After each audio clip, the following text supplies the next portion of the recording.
So, a couple weeks ago, I posted something about my dad. People needed somebody like my dad. I got sick.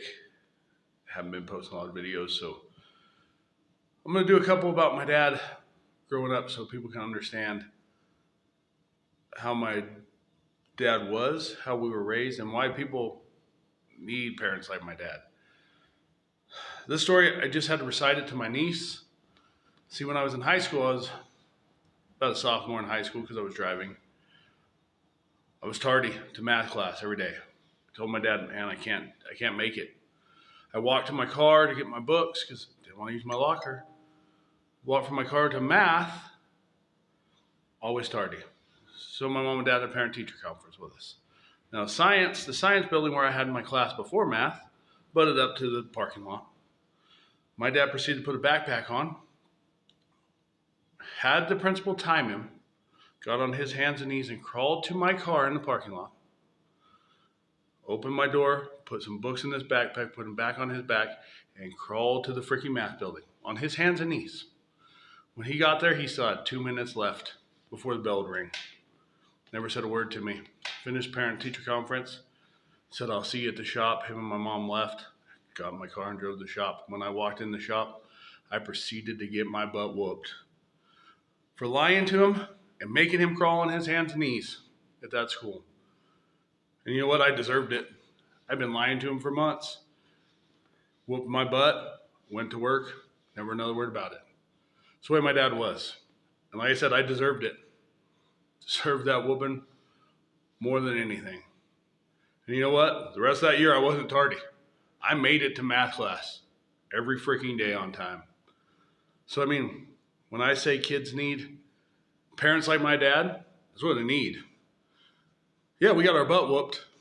We weren't abused, but we learned a lesson.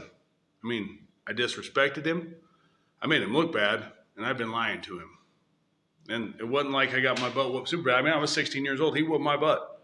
Wasn't nothing I was going to do about it.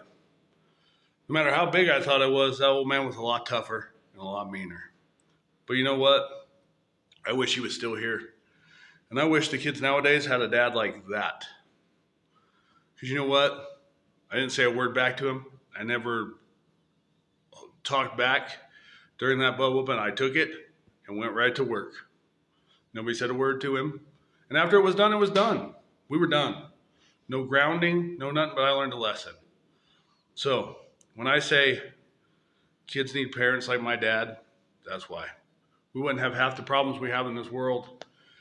And I listen to people say, oh, you were abused. No, I wasn't abused. Never once in my life abused. Never even heard that word. Wasn't traumatized. Hell, we didn't know what trauma was.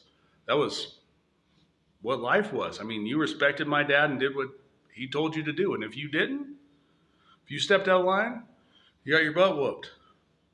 And if one of us stepped out of line and wouldn't tell the other one, we all got our butt whooped. That's the way it worked. So, I have some more stories about my dad. They're not all butt whooping stories, but that's one I had to tell my niece because she said, I can't make it from one class to the other. I don't have time. I'm like, got on this true story. This is what happened.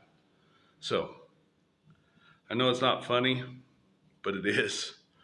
I learned a lesson. It wasn't funny at the time, we'll put it that way. Now it's funny. Think about my dad crawling on his hands and knees, and he had to be in his late 50s at the time, early 60s, and made a damn point. So, hey, I love my dad and I miss him every day.